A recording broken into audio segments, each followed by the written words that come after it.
Good morning, good afternoon, good evening, everyone, and welcome to today's conversation, and thank you so much for joining. I'm really excited to have both of you here, Dr. Himanshu Jha and Dr. Jeannine Relly. So first, Dr. Himanshu Jha, welcome. Dr. Jha teaches at the Department of Political Science at the South Asia Institute at Heidelberg University in Germany.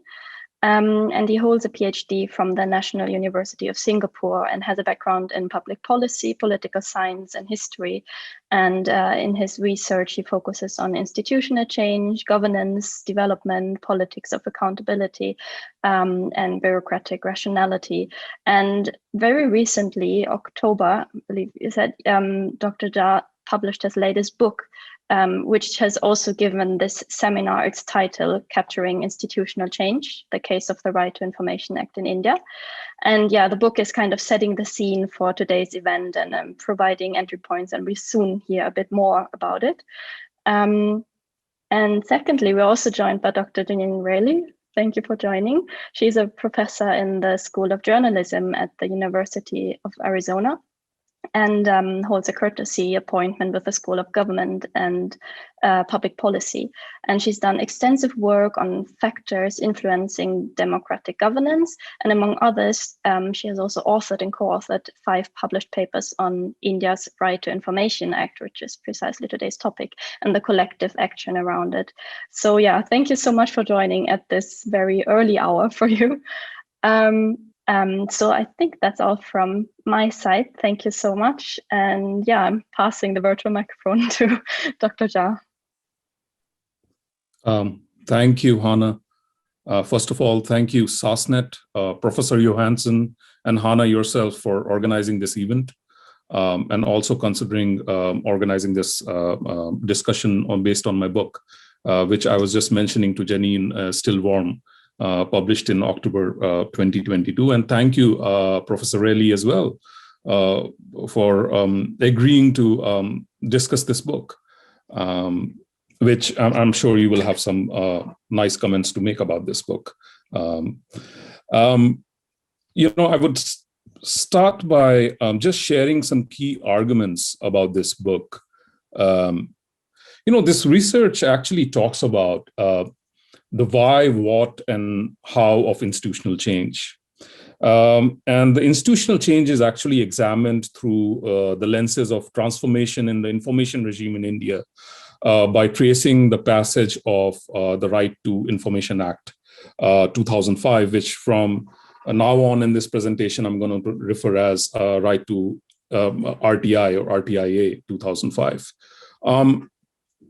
Now, institutions have been variously defined as informal formal norms or informal formal norms of the game, or standard operating procedures, or interrelated rules and routines. And it is this definition of institutions that I've kind of revisited in this book. But institutions also have this bad habit of persisting on the historical landscape. Because they are path dependent on history, it is very cost ineffective to exit from the status quo. So whenever a path of a persisting institution changes or alters, it kind of poses a puzzle for social scientists. The story of right to information, in my view, is the saga of persistence and change as well. So the first 60 years, and even before independence, the Indian state was actually governed by this norm of secrecy, supported by a legal regime, acts such as Official Secrets Act of 1923, in sections 1 to 3 of the Indian Evidence Act, Manual and Office Procedures of the Government of India, or the Civil Services Conduct Rules of 1964. They not only persisted, but they were even amended to an even stronger version later on. So for instance, Official Secrets Act of 1967 was amended to an even stronger version in 1967, making sharing and receiving information as a cognizable non-bailable offense. And so the whole logic was that the state information or the official information is key to protecting the state interests and national security. And this was the logic that governed the whole transparency regime in India since its independence, right? And in 2005, when Right to Information Act was promulgated, it kind of changed the whole system. It kind of signaled the shift from the norm of secrecy to the norm of openness. It changed, deriving from the definitions that we have just discussed, changed the rules of the game, so to speak. Giving citizens a kind of a legal regime to access information from the public authorities, having elaborate provisions for what is information, what is to be disclosed, what is not to be disclosed, system of penalties, system of appeals, and so on and so forth. Right to information at many levels. And in this book, I actually entered this whole thing by posing a puzzle. So right to information, why did the state in 2005 decided to turn the page, even when, these acts were actually amended to an even stronger version in 1967? Or Indian state is known to be captured by the nexus of vested interest. You find this whole body of literature on clientelism or patronage democracy, business politics nexus, and so on and so forth. Why would the state initiate a change in the transparency regime, which would be used variously to highlight or expose the very nexus which is said to govern these institutions? So RTI at many levels actually posed a puzzle. It provided before and after, contrasting before and after pictures. So just to give you an idea,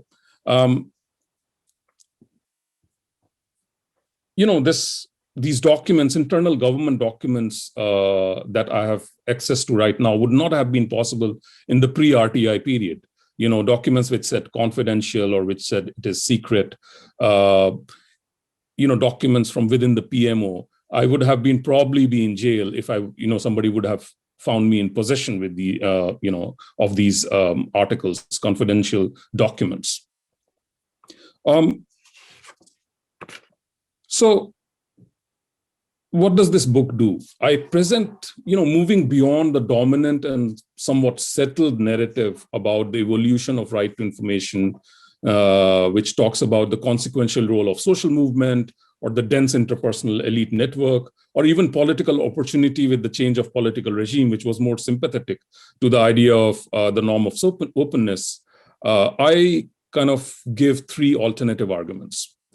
My first argument is that RTI was a result of a slow-moving incremental process of endogenous ideas emerging from within the state right since independence.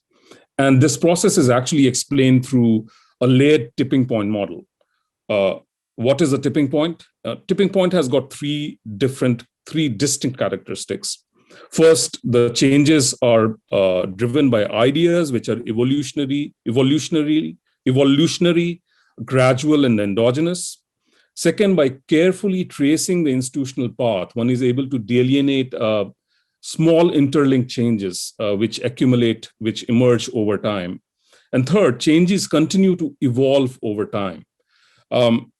Layering is when an idea or a new norm emerges on the fringes of the nested norm, eventually moves to the policy center stage, displacing the persisting norm. And so I have used kind of a layered tipping point model to explain this evolutionary change. And I see this happening in two layers. In the first layer from 1947, since India's independence till 1989, nascent ideas on openness were actually expressed on the fringes by technocratic elements, by the opposition parties, members of the opposition parties, and even the judiciary. But the ideas were still on the periphery.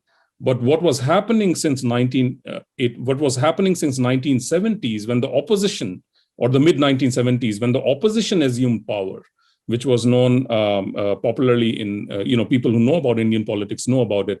It was the Janta party coalition, and they formed the government in the center. You see these ideas which were on the fringes slowly moving to the policy center stage.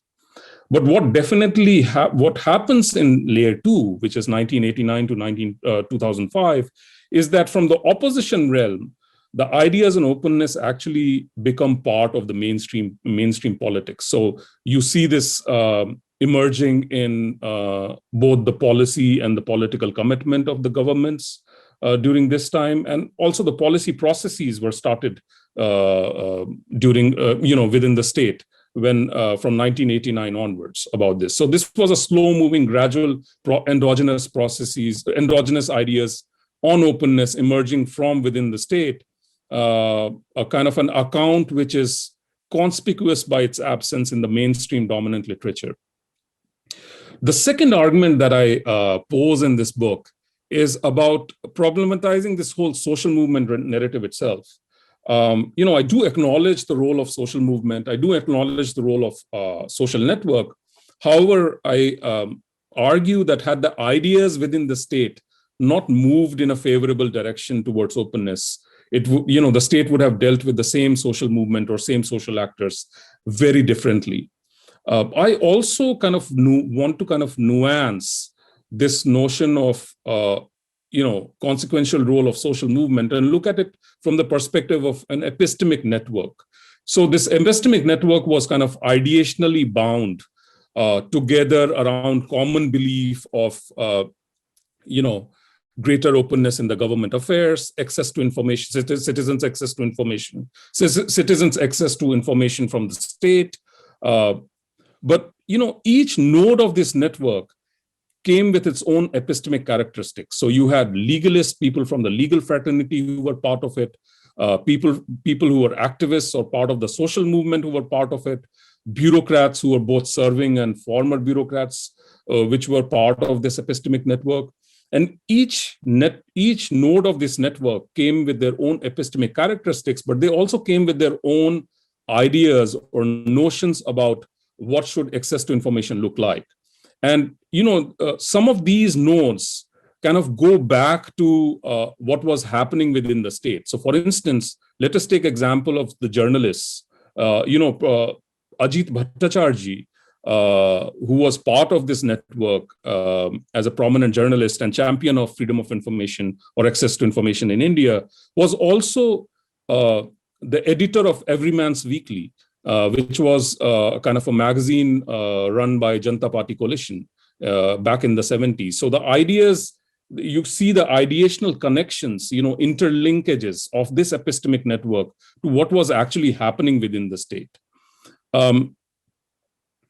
The third argument, which is again an aspect missing in the dominant narrative, is about this global-local linkages.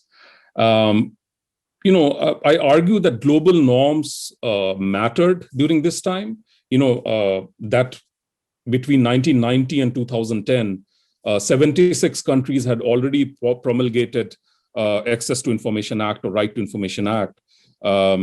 Indian case has to be kind of understood and located within this broader global context. But I argue that, the global norms mattered only as far as the endogenous discourse mattered, in the sense that it has to be seen in conjunction with what was happening at the domestic level. And so I argue that, I give two arguments here. One is the argument of norm demonstration. The supporters of the norm of openness actually cited the norms or global norms elsewhere and said, hey, these guys are doing it as well. So as a mature I call this norm demonstration. The second argument, which is important during the second phase or the second layer that I just talked about, is what is borrowing from Amitav Acharya, what is called norm localization, where you borrow from the best practices elsewhere, but not as passive learners. You calibrate it according to what is happening at the domestic level, what is happening at the endogenous level. And so you kind of adapt it according to the local needs, cultures, and beliefs. And so this is what is happening in the second level as well, where they're looking at laws in the UK, US, New Zealand, and Australia, Canada, to kind of look at the existing best practices and adapting it to the local level. So these are the three broad arguments that I kind of give in this book, and I would I would stop at that, and I would invite Professor Rayleigh, who has kindly agreed to. She has kind of gone through the book and knows what is written in the book. These were just kind of broad brushstrokes that I presented, and hopefully we'll have kind of more time to get into detail about what is there in the book. Thanks. Thank you, Professor. Thank you, Himanshu. I want to thank Hanna Gushirsky and the Swedish South Asian Studies Network at Lund University for the invitation to have this conversation with Dr. Himanshu Jha from the South Asia Institute at Heidelberg University. It was deeply insightful, Himanshu, to read your masterful research in this recent book, Capturing Institutional Change. It's a case of the Right to Information Act in India that, as you said, was published in October by Oxford University Press. Let me start by saying I have not read any accounts that have started as early as your work, Himanshu, and your use of historical institutionalism is, guarantees a lot of work, and that was demonstrated in how you trace the events, everyday communications, meetings, rulings, legislation, activism, coalition building, and other occurrences along the way, large and small, that led to the Right to Information Act of 2005 being adopted. I learned so much reading your book. Phenomenal, actually. And thank you for that work. You delivered on your research questions, I felt. What explains institutional change that led to the RTI Act in India? I want later to talk about your situating India in the global norm and norm localization aspect, because I do think India is very globally unique that way. And I have looked at the global diffusion of access to information, right to information, freedom of information laws around the world. So I'm familiar with a lot of different contexts. And India is indeed a very special case and an important, I'd say that I would argue the most important case in sort of, as you said, in the activation or the carrying out of a lot of the norms, if you will. Also, you looked at how all of this came about very well, and looked at a lot of historical questions were addressed. And as you noted in your work, much of this, and I surely saw it with your work, was abbreviated or has been missing in other accounts. And not to say that the other accounts aren't important, and you didn't say that either, but this really fleshes in a lot of areas that areas that were a bit in the blind spot area. In your discussion with major stakeholders and forerunners of the RTI movement, you identified the different categories of stakeholders, and very nicely in each chapter looked at you started in a place that a lot of folks don't. You looked at at the state, you looked at the judiciary, you looked at technocrats like the bureaucrats, members of parliament, of course the pioneers, and you dedicated the largest chapter to the societal state and other entities that interacted. But you didn't start there, which I think is important because you're looking at things historically.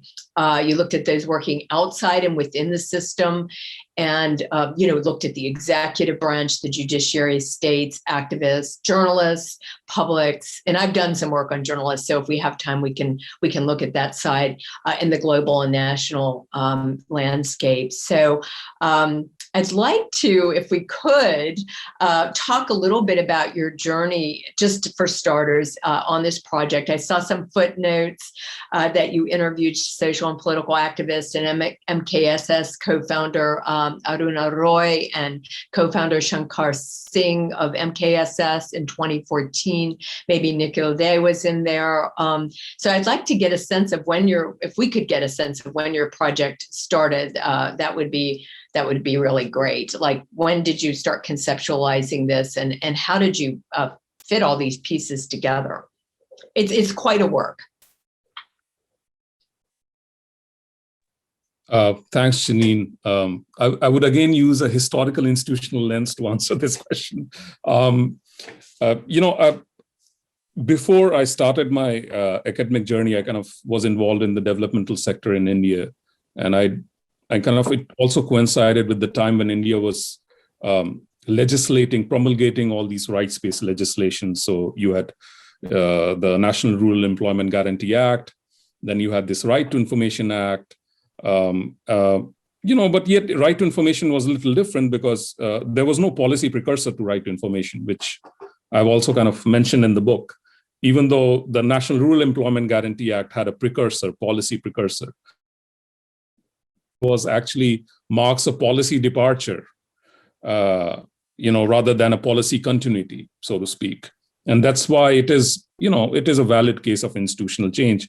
But, at that time, I was also involved in organizing this workshop in partnership with UNDP, where we heard about these fascinating stories of how people use RTI to redress grievances or to kind of get services from the government. And these were not like the middle-class urban people. These were actually villagers who had used RTI. And in fact, one of these guys I had met in Bihar in 2015 is the starting point of this book. And so so I was curious at that point as well. But when I started my PhD at the National University of Singapore, I kind of went back to the drawing board and tried to connect some dots. There were somewhat settled narratives, but there's a methodological issue in this, and you have rightly pointed out about the historical institutional method. If you're tracing a path of institutional change, or you're tracing an institutional path, one has to define an appropriate point of departure. So for many accounts, the appropriate point of departure was the early 90s or even the 80s, when the Supreme Court rulings were, came on the Article 19(1)A of the Indian Constitution.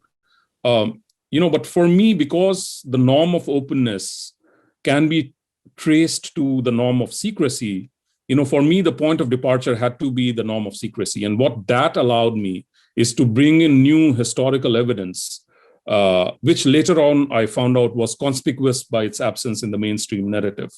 And that's why I devote my first two chapters on the processes within the state, which allows me to kind of bring the ideas and the state back in.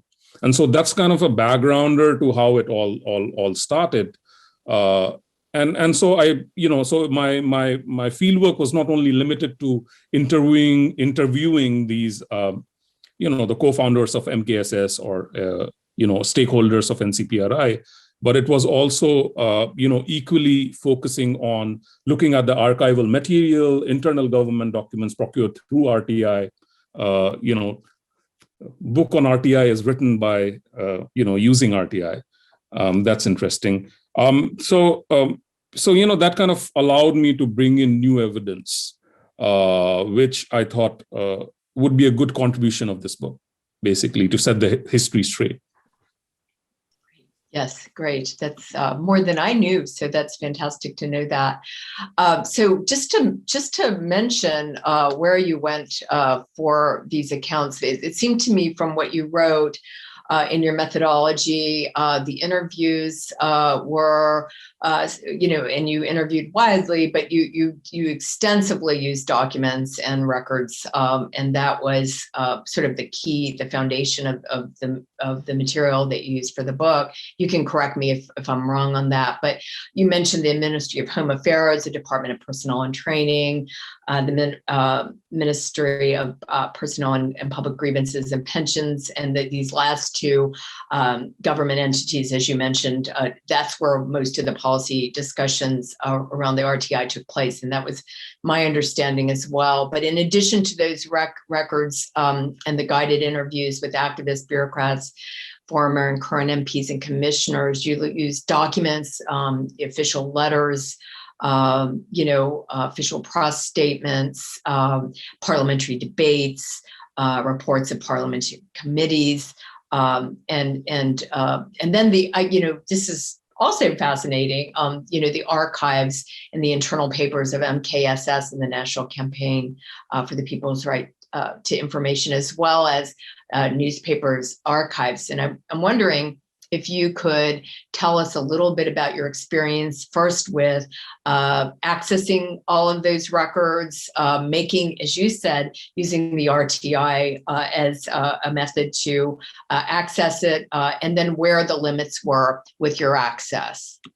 And if if there are any blind spots that you think you weren't able to fill in. I didn't see any, but it would be great to hear what you have to say on that.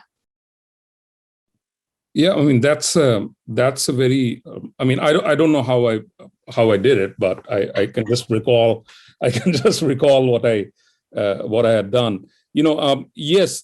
So my idea was, see, most of the accounts are based on interviews, and I thought that interviews can corroborate what is emerging from the official papers or the official letters. Interviews cannot be the primary source per se. I mean, that's what I believe in as somebody who kind of engages with historical institutionalism, process tracing. And so my experience has been that, getting papers or getting information was not that much of a problem, but what to look for is something that needs a lot of homework as well. What Germans call Hausaufgaben. So a lot of homework needs to be done in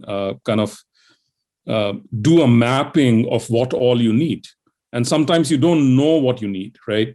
And so it also kind of when I go back, it kind of convinces me that it also creates a domino effect. So like you look for one thing and you kind of spot one thing in a particular document, and then you search for other things which are related to that document. So for instance, and you were talking about the difficulty, in this book, I'm talking about this phase when the opposition members in the mid-70s actually stitched together a coalition and assume power for the first time at the center. This was the first time that a non-Congress party forms government in the center, which is called the Janta party government. And this government, because it was in the opposition, and for a long time it was demanding access to information, which was only the privilege of the ruling party, they constituted a committee. The Home Minister constituted a committee which kind of was supposed to examine the amendment of the Official Secrets Act, or completely just do away with this colonial archaic act, and kind of give some kind of an access to information to the citizens back in the 1977. And I found this in one of the reports by the Indian Institute of Public Administration. I just could not locate this report anywhere. I could not from the official papers, from the Ministry of Home Affairs, or in the archives, I just could not locate this particular file from the Ministry of Home Affairs. And so these are some of the gaps which are still there in the book. Or, for instance, from 1997 onwards, about 8 or 9 subnational states in India promulgated their own right to information or access to information. I wish I could have dug more in that story, but simply because of the paucity of time and paucity of resources, I could not. Sure. And the third thing, which was very important to get these documents, was of course through the networks, the epistemic networks. A lot of these documents, especially from the late 1990s, were actually in possession of, believe it or not, now the Chief Minister of Delhi, Arvind Kejriwal, who was himself an RTI activist. And so these bunch of papers actually found its way to the NCPRI office in New Delhi, the National Campaign for People's Right to Information office. And they were kind enough to give me the whole bunch on on the condition that I would help them digitize these records, right? And so, these kind of networks and helping people around actually also facilitated my access to some of these documents. That's that's interesting and such a great point. So a lot of these records are now digitized. No, simply because, I think at some point of time, Arvind would have just got all copies of all the documents, photocopy documents from the ministries and the departments. And they were just, but now it is, I've given it to them in digitized format. And hopefully all the papers are there to see. Of course, I've used most of it in my book. So people who are reading this book can kind of trace it back to some of these documents. Right. Is there an archive available with these records that folks could access, or will there be? Not yet. But I think the MKSS and NCPRI papers are internal papers are available. So, for instance, Nehru Memorial Library in New Delhi has, in their manuscripts section, the Aruna Roy papers are there. So, in fact, most of these, bulk of the story that I've created around social movement is based on that particular, material that I accessed at the Nehru Memorial. Because even the social movement narrative, I have made it a point to base it on primary papers rather than just interviews. Yeah, that was so excellent. I noticed that. Really, really excellent. Did you, with respect to the states, that's such a good point. We found what in our work, and I don't want to go into our work. We're talking about your work, but I think the advantage of not having all the states, feeding into your account there, is it does muddy things a little bit, especially when you're doing interviews with people, because sometimes it's hard for them to keep track of, whether they're making state or national level requests. I'm thinking of this going forward, and maybe we should wait till the Q&A to talk about that. But anyway, back to your book and the accounts. I'd love to know, first of all, how much time, before we leave, your labor in this, when did you start the project, and how many years did you work on it? How many trips to India, and so forth? Jeannine, the doctoral journey more than anybody else. You know how doctoral journeys are. You're always pressed for time. Yeah. But I think typically it took me around 2 to 3 years to do this work. But I kind of had to, this is actually an extension of my doctoral work, which I did at the National University of Singapore. And so, I had to kind of sleep on it for 2-3 years before picking it up again. And so a lot of things, there were loose ends, there were things that had to be cut down. So for instance, this story is just about the evolution. It does not talk about what happens after the institutional change, or there is a change in legal regime. What happens after that? A lot of people are interested in that question, and unfortunately, this book just stops at the change in legal regime story, because it would just have made this book unwieldy. So decisions like that had to be figured in. So it typically took me 2-3 years of research. And then the writing time as well. And it happened simultaneously for me. Yeah. Okay.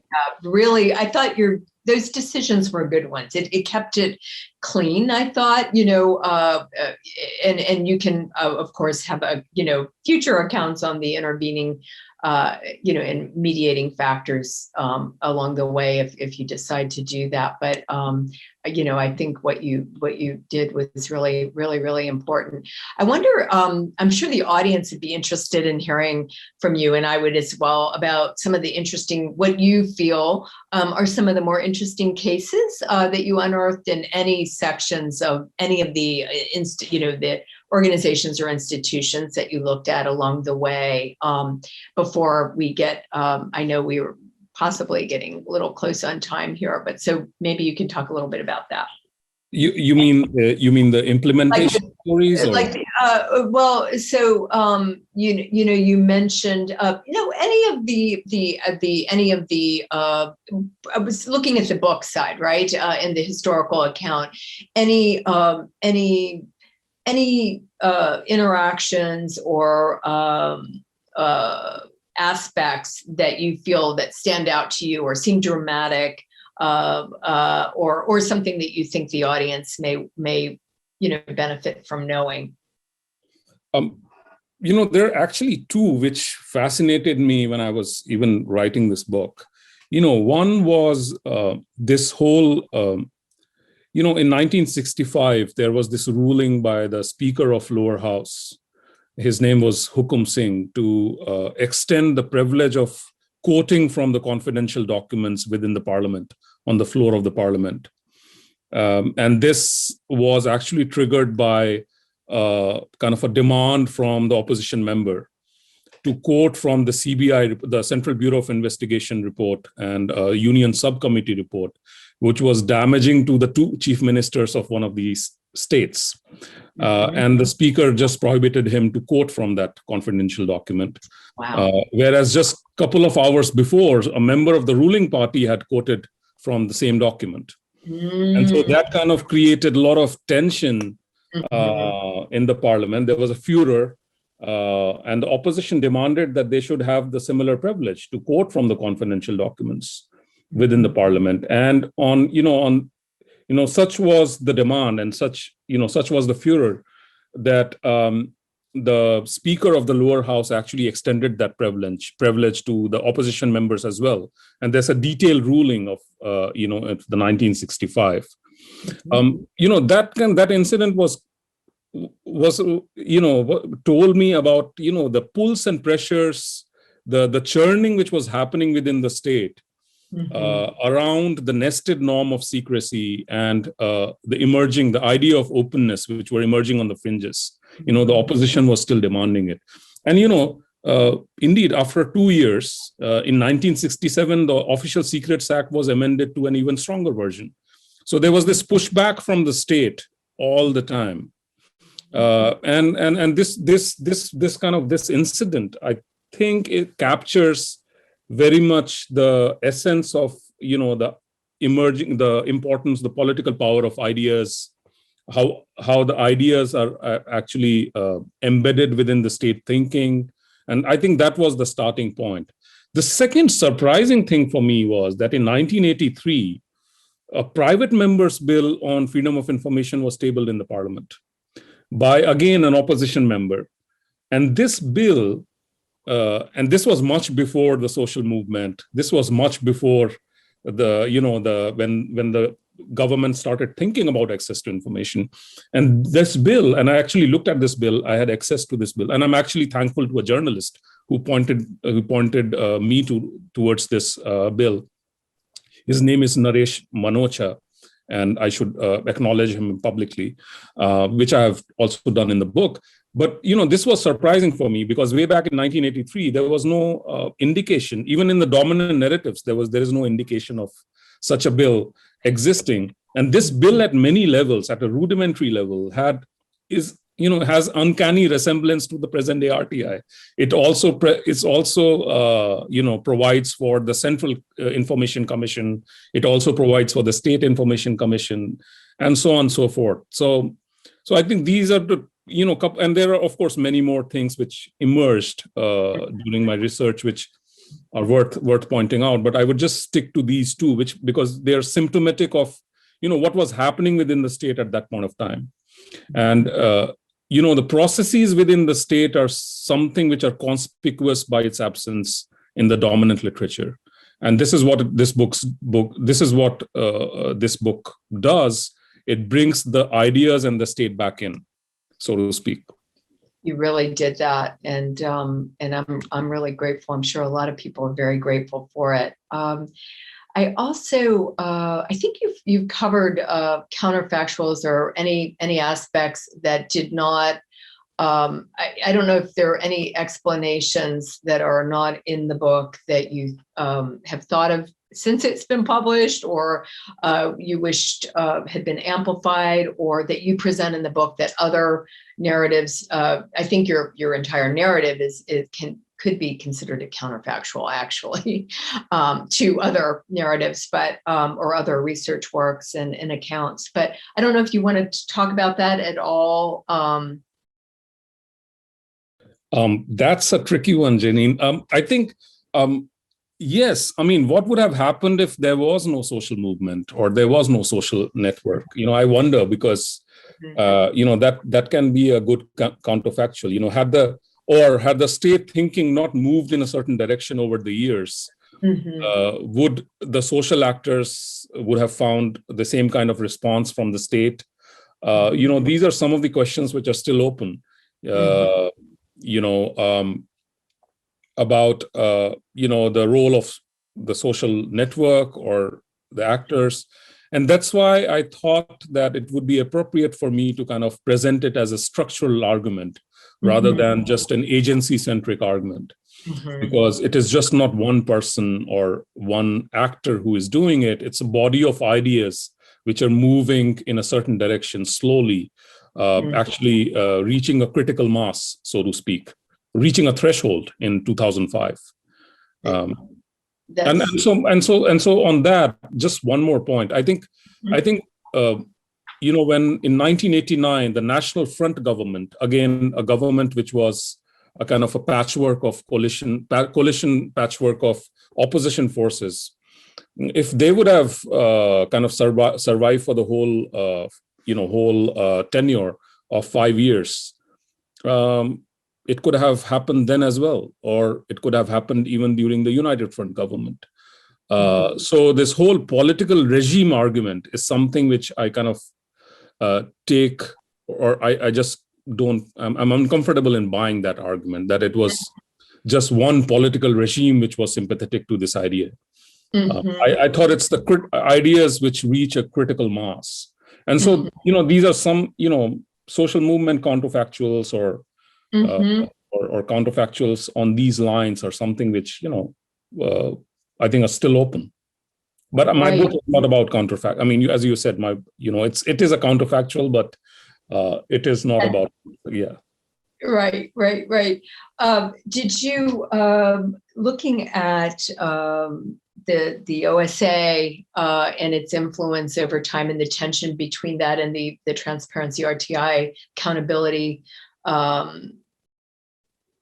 measures along the way, but you wouldn't say really movement, interactions along the way. Later, it became a movement. It'd be interesting when we move to the next phase, if we don't receive questions on this front, to know about how you see the OSA, the Secrets Act, wherever it, whatever its standing is now, the legacy of it, the penetration of it into the bureaucracy, and serious, penalties that historically were linked to it. And the sort of the institutional changes in culture and what one could expect in this, very alive environment. I'd like to really know your view on that going forward, as well as, we, in our interviews with journalists more contemporarily, we did speak, thanks to MKSS and NCPRI, they're sort of connecting us with people, journalists who have been worked in the movement and reported on the movement, in, I guess, the early 90s. They talked about how journalism had changed and how it was more of an activist type of advocacy type of vocation, and how it is sort of changed from that. And I don't want to use the word commercialized because they didn't quite say that, but how, and of course, how that changed, but the role of journalism in terms of amplifying these, for lack of a better word, causes and ideas. And whether that also played into the momentum or not would be really interesting to know, as well as I'm curious as well about your thoughts about what you know from where we've come from or where India's come from. What are the prospects going forward, given this very complicated pandemic and how everyone, around the world, everyone sort of contracted. People are not going into offices and all sorts of reasons in governments around the world, not to be transparent. And, the Indian context has its own aspect in that area. So those would be a couple of areas, and then areas of your research that you're looking at going forward. And I if there's time, I really do think India's movement and its legislation is completely globally path-breaking. No matter what other countries have legislation that modeled after India's legislation afterward, the ones that had the few that had legislation that might have come close to India's before, but there weren't really, I don't know of any actually. How the India case is really a unique and vibrant and living case, in the global context. I would like your view on that. So I think that's probably, we could just see if we have any external folks there. And I don't know if Hannah was going to jump in or whether we can keep speaking. What would you all like? Feel free to continue. Okay, great. So, Himanshu, your thought on any of those rather big questions, would be great to hear. Where to begin? You're muted, Himanshu. I will start. Yes.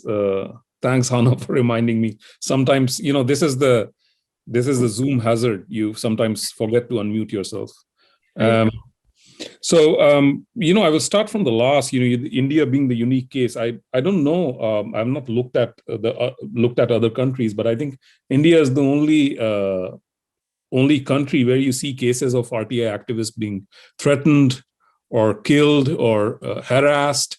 Or even 2 months back, I was reading this news because of my own proclivities to that area in Bihar. 206 activists have actually collectively approached the chief secretary of the state that they have been falsely booked under some sections for filing right to information applications in those departments.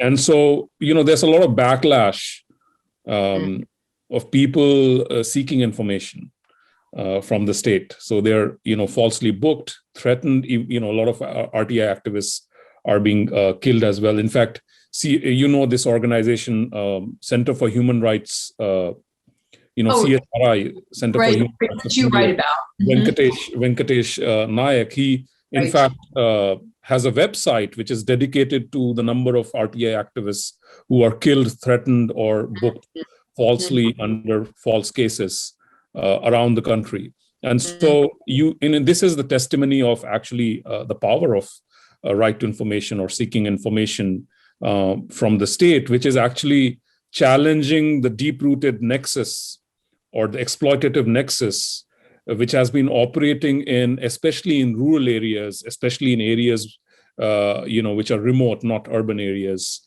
for a long, long time.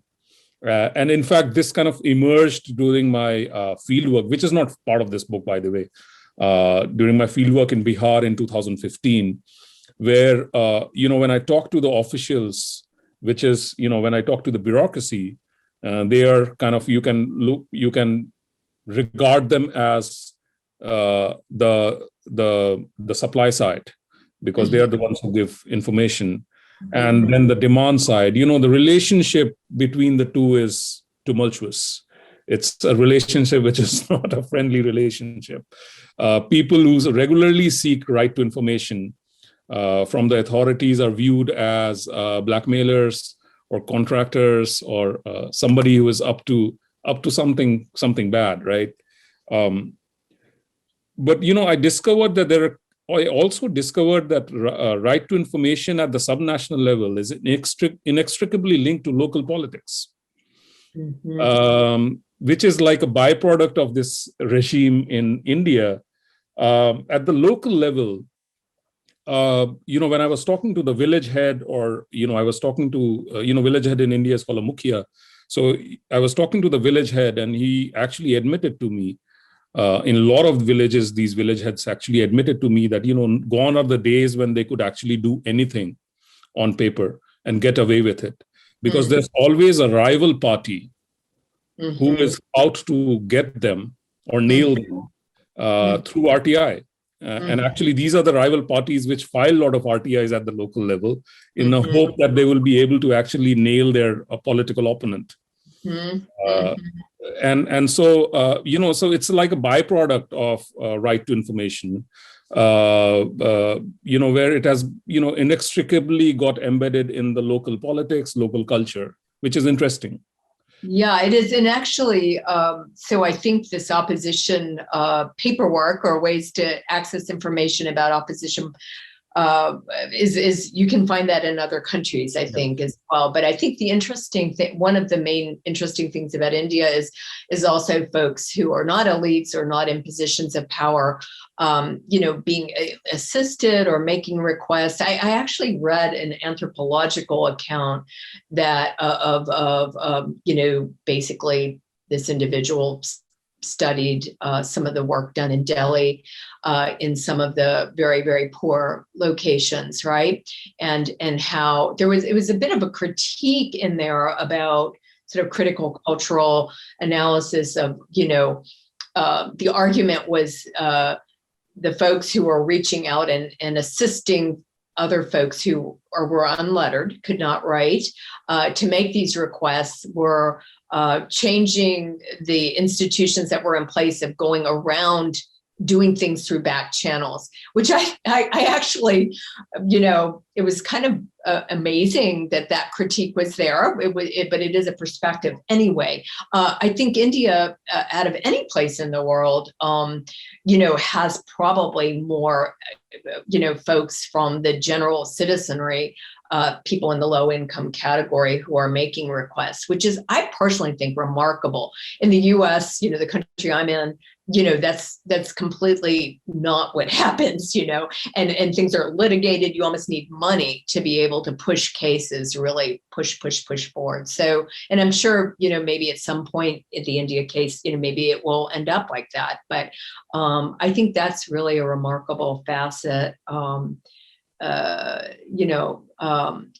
that the activists and folks from better, maybe more higher economic means, socioeconomic means, have included, it's an inclusive situation, it seems. But as you said, the risks are tremendous for many people, and that is an unintended consequence, no doubt.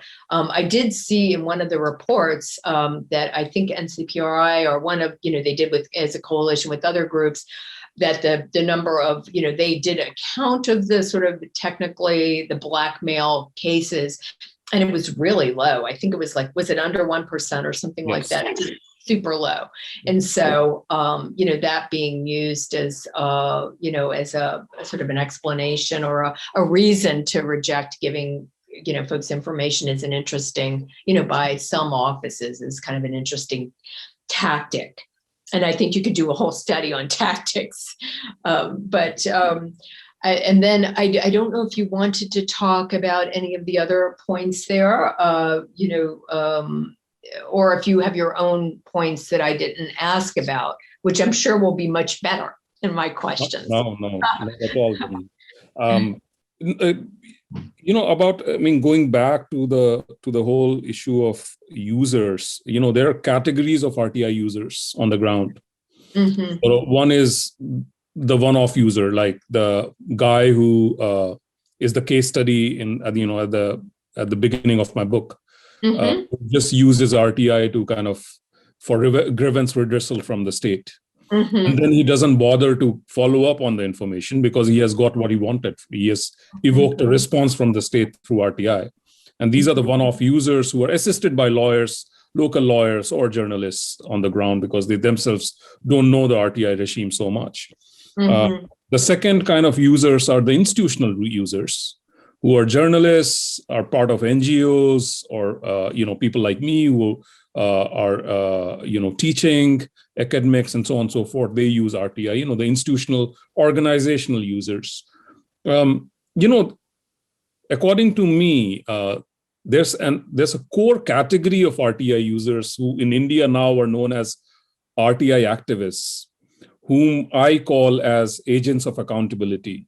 And this is an interesting category, which there needs to be an ethnographic account of how they use RTI and why they use RTI. Who are these people? And so the tumultuous relationship, which I was talking about between the information givers and the information seekers, is actually about this core of RTI users, core users of RTI, the agents of accountability, because these guys actually at the local level file copious amount of RTI applications. They are filing 200, 300 RTIs per month on range of issues. And I kind of asked them, why do you do it? Because you don't get any money from it. Why do you do it at all? And interestingly, I kind of found out there are two categories of these users, which are political users and non-political users. So non-political users would be essentially people who just file right to information to seek accountability from the state about developmental works. They're like the local activists and so on and so forth. But the political category is an interesting category because they have political ambitions at the local level. They also want to kind of have connections at the local level. So they're kind of upwardly mobile class at the rural level. And so, they actually see RTI as a source for establishing social and political dominance. Why social dominance? Because of their use of RTI, they actually help a lot of people on the ground. So they get things done.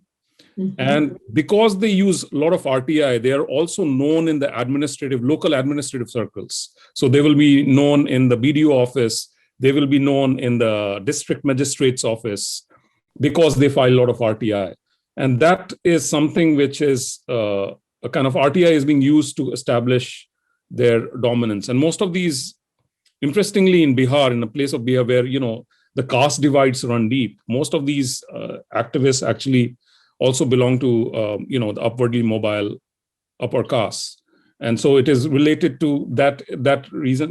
My Bihar article actually talks about this category.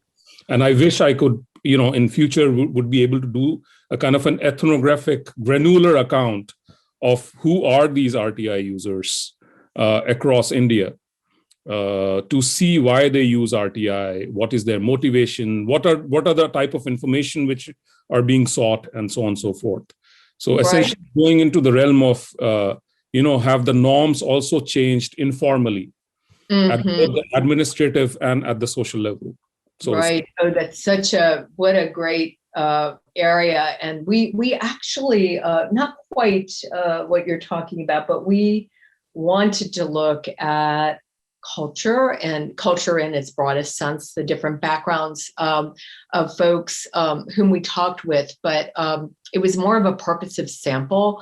And so we really, it was very homogeneous what we got. It was almost unused, and people weren't even responding. They were saying they didn't see that, socioeconomic background, if you will, in India made a difference, whether people got information or not, in how they were treated. When I felt a little bit like we were not asking the right questions, that or we needed to, or maybe we weren't talking to the right people, and this gets into linguistic barriers, which would be a very common thing for a researcher in India, of course, for someone from, not from the country and with linguistic limitations. But we did have 100, and the Central Commission gave us records, almost 190,000 that we did a random sample of.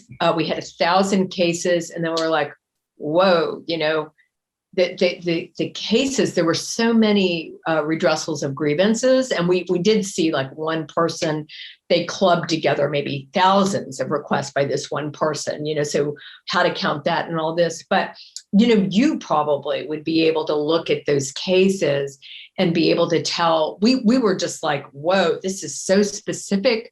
These requests are, who would read, how can we present this account? It's like, your neighbor's backyard kind of information, that we don't have any context for.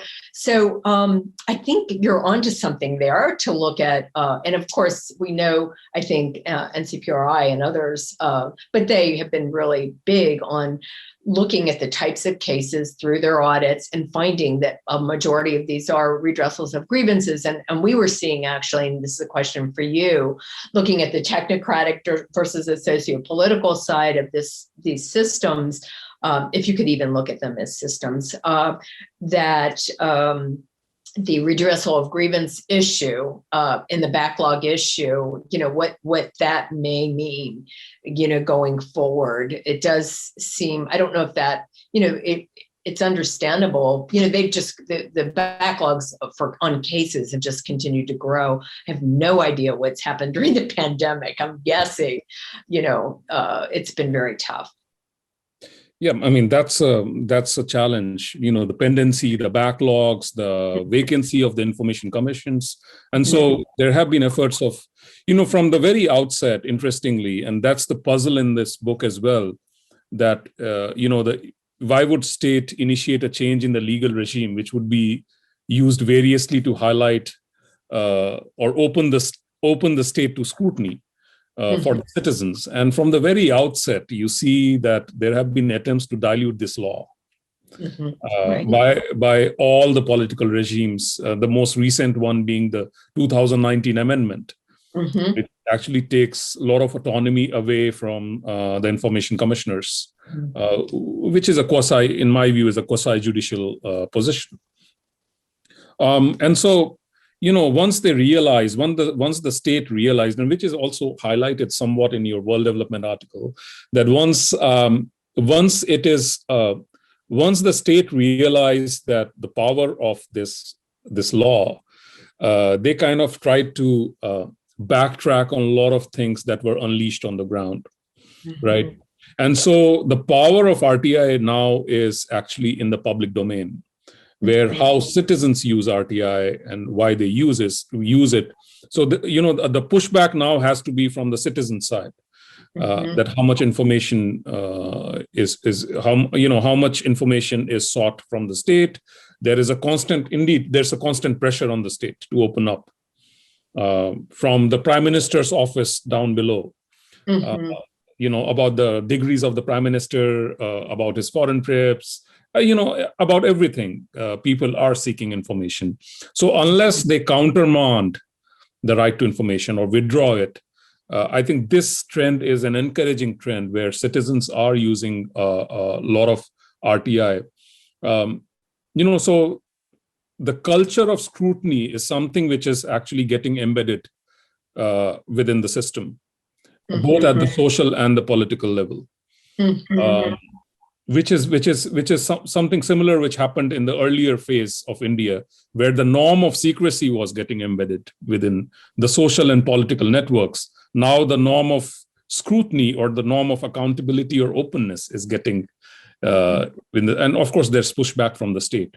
And so there's, if there's another kind of churning which is happening, I think, between the nested, the state is still reluctant to part with information because there are a lot of, as they say, devil lies in the details. There are a lot of information.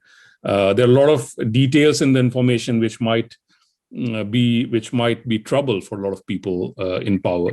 And so there's a lot of reluctance from the state to part with that information, and which kind of talks to the question that you raised, Jeannine, about the Official Secrets Act and the right to information and the conflict between the two. And it would be interesting to see that, how many times Official Secrets Act have been deployed to refuse information. In fact, but, the Section 22 of Right to Information Act says that, in case of conflict with any other law, it is right to information which will hold supreme. Right. Which will actually override all the conflicting laws. And so that's an interesting point. Yeah. Well, and also, so that's sort of the structural side and the institutional side, but looking at the informal institutions of culture in the bureaucracy, and thinking about, literally being scared, maybe for your life, being really afraid about what might happen. To making that transition and change and not knowing actually whether you might be sent to some bureau in the middle of nowhere, if you, because what's on paper and what can be done with someone, within the law is a whole nother thing, really. We met one person who had been sort of isolated. I think it was in the ISA. He had called out some things and then was just shipped to, in the middle of nowhere, basically. Anyway, and it was all within the law, within his position. It's like a punishment, if you will. So I don't know. So that's interesting. I also was wondering about, and this is really, I know your political, your background is political science, so this really diverges, but I think it intersects with politics in countries around the world, in the country I'm in Sweden, probably. But religion and politics and this sort of right to information, I think it would be interesting going forward to look at, and socioeconomic placement, in where you are in society and your access. We talk to people who had their spouses or others make the requests for them, so their name might not be evident, so that, maybe access would be greater. So I'm curious. I don't know if you have any hints of ideas on whether someone's name, surname, or other thing that might identify their socioeconomic standing in India might imperil them in terms of, or might affect whether they would get information or not. Obviously, that's outside of the law, outside of the rules of the game that you write about. But the realities often are below the surface, like that. Yeah, surely. From the name you can find out about the caste or. That's an interesting question. That if somebody does an ethnographic account, digs deeper, do an anthropological study about the applications and the kind of people who seek this information and look at the surname. But that's that's an interesting question, but also tricky because one has to know about the local, the local culture, the local caste equations. People also kind of change their surname all the time. It is difficult. Didn't know that. That's interesting. But I was reading this interesting article from Mexico, which was recently published. It's a large N study of the applications received in Mexico. And, it would be interesting to see, and this is actually related to your World Development article, Jeannine, about, in what cases the state shuts and in what cases the state opens up. The broader patterns of it is interesting. Were you looking at the national security case with the organized crime? Yeah. Yeah, right. I saw that study. Yeah. Right. Yeah. So that's an interesting proposition. But another important thing is that a lot of studies from NCPRI or organizations are actually looking at pathologies of this legal regime. But in pockets, you will see that there are success stories as well. So of course, like anything else in India, this is a case of glass half full. And so one needs to look at the case of half full as well, to kind of, because these successful pockets carry policy lessons for elsewhere. And so I think one needs to actually look at the use of RTI as well, and just not look at the pushbacks and the pulls and pressures, but also look at some of the pockets of success which has emerged. That's such a good point. We had a reviewer actually on the World Development article point out that it is sometimes a research tendency, and others have brought this up, where you tend to look at the noisiest or the worst case, the extremes, and as you said, to look at the success side, the solution side. There's a lot to learn there for sure. Such a great point. And there's so much in India to look at that way. Yeah, no doubt about it. Yeah. But I would request attendees to ask a question. I mean, so far we haven't had a question. If there is a question, you are still waiting on it, please go ahead and fire away quickly. Yes, exactly. Yeah. I encourage that. I could also ask a question.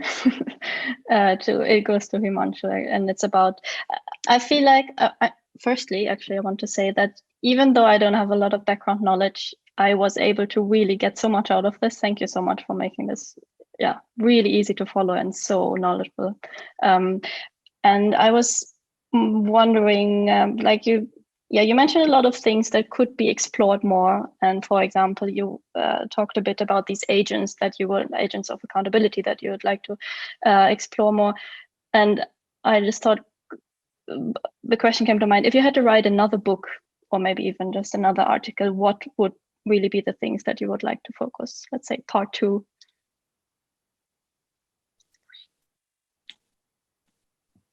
Exactly the things that we have been discussing right now. And I think the agents of accountability is an important area. There's a whole body of literature which actually looks at the local intermediaries on the ground, who act as like conduit between the traditional society and the modern state. So way back in the late 1700s, Rosenthal talks about the expansive elites, or James Maynard talks about the local intermediaries in his famous article, which is called Towel Over the Armpit. Anirudh Krishna recently talks about Naya Netas, the new leaders, who actually act as these linkmen between the state and society. But they are these linkmen who are engaging with the state, right? But the RTI, the agents of accountability, are these agents or the local intermediaries who are actually seeking accountability from the state. So this is a new category which has emerged on the ground, which I think would be exciting to explore further. Of course, I would be kind of going away from the large end study and actually looking at some of the cases, doing an ethnographic study. But this in itself would be quite exciting work for future. Of course, also look at the supply side, whether the informal norms, the culture of secrecy within the state has also changed. What are the changes which have happened in the course of last 15, 16 years at the administrative level. And interestingly, there are young people who join administrative services. And there's an interesting case, Hannah, that I should point out. And this happened in one of the BDO's block development officer's office in Bihar. And this guy was actually working in an information technology firm, IT firm in Bangalore.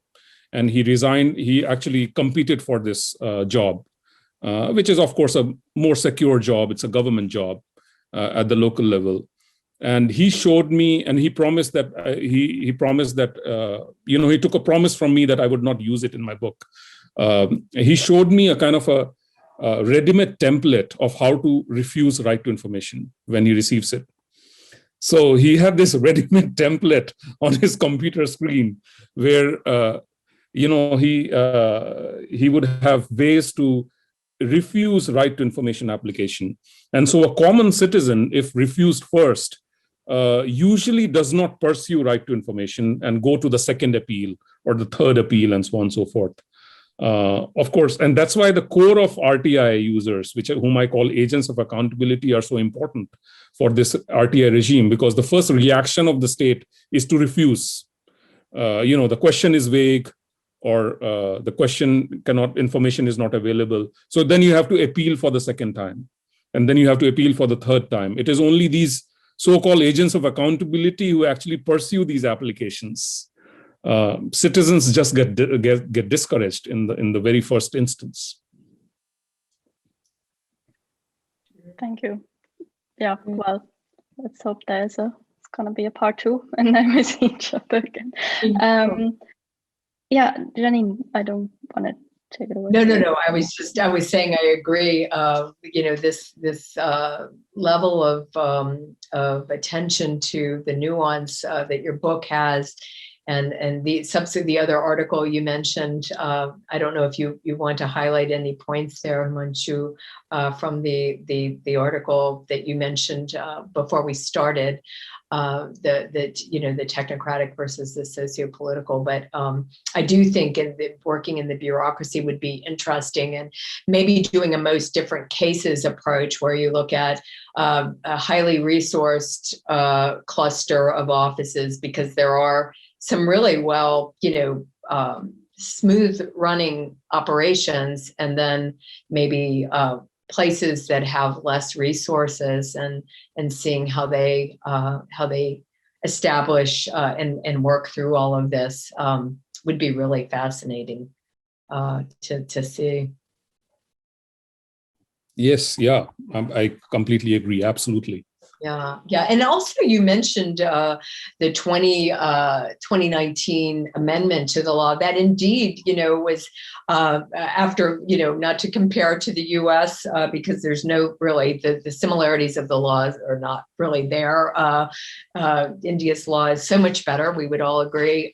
Right to information law is so much better than the Freedom of Information Act. But our laws were amended almost very soon after the law was adopted. So it was 15 years in India before a successful amendment, successful in that it was amended. I know there were big struggles, but do you think anything occurred? I don't know if your research, you do talk about that actually, don't you? The amendment, what happened to make, to allow the amendment to occur, do you think, after all those years of struggle, probably around the same types of things? The amendment simply happened because, the state just went ahead with it because they have majority in the parliament. Mm-hmm. Yeah. But interestingly, even about the process of amendment, there has been recently by the Department of Personnel and Training, a proactive disclosure saying that they wanted to pass it as an ordinance, but the PMO refused to pass it as an ordinance, but kind of initiate the whole process as an amendment to the RTI Act. And so that is interesting because that shows that even after the amendment, the state is still open for scrutiny. The long-term impact of amendment on how RTI is being used and how RTI is kind of unfolding on the ground is still something of a moving target. Is still something which needs to be seen, that how that pans out on the ground.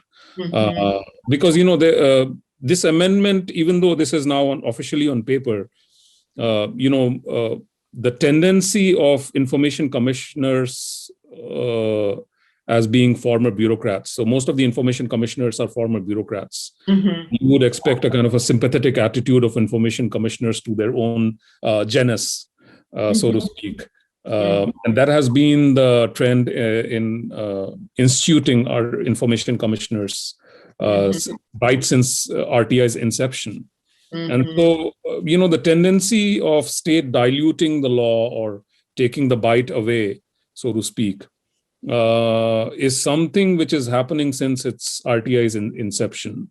And that's why I feel that the strength of the law actually lies now in the hands of the citizens, where, how much they use RTI, what is the amount or the extent and the strength of the pushback from the citizens is something which would make the regime, stronger. Of course, there are innovations from the state side as well, which one needs to talk about. I don't know if you want to talk about them. Just quickly, Hana, if I'm allowed. And this is again from Bihar, because Bihar is a tough case for me. There was this ICT, there was this Jankari call center. Jankari translates in English as information. So there was this call center called Jankari, Information Call Center, instituted within the CM's, Chief Minister's office in Bihar, where people from anywhere in the state could actually call this call center and file an RTI. Because the villagers could not go to the, villagers are sometimes hesitant in going to the BDO's office or the district magistrate's office directly. They're also mostly not very familiar with filing right to information. So they could just simply call this call center and demand information, and the employees at the call center would actually, type it in a proper format and forward it to the concerned department. And I thought these are some of and of course, the recent innovation in Rajasthan, which is called Jan Suchna Portal, where departments are proactively putting most of the information about the developmental work, inside information about, their governance programs, proactively on this portal, which is the public information portal. And so this is something similar to what happened in Bihar in 2009, which has happened just last year. And I think Nikhil and Aruna were instrumental in initiating this. So you see a lot of state society synergy taking place there as well. So a lot of, so the strength of RTI is both innovations at the state level as well as the pushback or the demand of information from the citizens. And I think that would make a robust regime. But of course, that's an ideal type. Yeah. But there are a lot of those in India. And I think you were right earlier to mention that those are important areas to study for sure. For examples for other countries around the world, I think, really, Yeah, exemplars. Yes. Well, still no questions, but we're also nearing the end of the session. Yes. We still have a few minutes left. Feel free to make some final remarks, both of you, or maybe if you have some final questions for each other, we also have still some time for that. Well, I just would like to say, thank you for including me in this discussion, and that we could look more closely at Himanshu's wonderful, important book. I'm actually very much looking forward to your future research in this area. It's really unbounded in its potential and possibility, and there's so many interesting individuals in India involved at different levels with this. There are just so many, there really, really, truly are so many possibilities, and where this all evolves. I think that this critical juncture, if you will, pardon that expression, but looking at the pandemic and how the system and the institutions will have held up, will be very, very fascinating. I think the most similar and the most different cases will be interesting to look at. And the state cases, as you mentioned, Himanshu, will be fascinating. So I don't know I'm sure you have other things you may want to mention, but I just am grateful for this conversation. Thank you all for having me, and I hope the conversation continues. Yeah, no, thank you for organizing this event, Hana. Also, my thanks to Professor Johansson, who actually encouraged me to, suggest this event. And also Jeannine for your wonderful comments and giving me some idea about future directions, where to look, where to prod for. I think that's about it. I think this book is just about evolution, a chapter in the right to information regime, but a kind of a more exciting action is actually happening on the ground, and one needs to kind of probe it deeper and look at these patterns and try to explain the causalities, so to speak. Mm-hmm. Which are really hard to track, and you did amazingly. You did an amazing job of that. That took a lot of, an immense amount of work. Believe me, I appreciate it so thoroughly. Yeah. So, now the record is there for all of us. Now we can draw on this really rich history that you created. So thank you. Thanks. Thank you. Yeah. Thanks, both of you. Thank you so much. This was so insightful and really interesting. And I'm actually really looking forward to edit and upload this video and kind of rewatch parts of it. And I really hope that we can have a follow-up at some point. Thanks again for taking the time. You. Take care. Have a great Bye. day, evening. Bye. Thank you.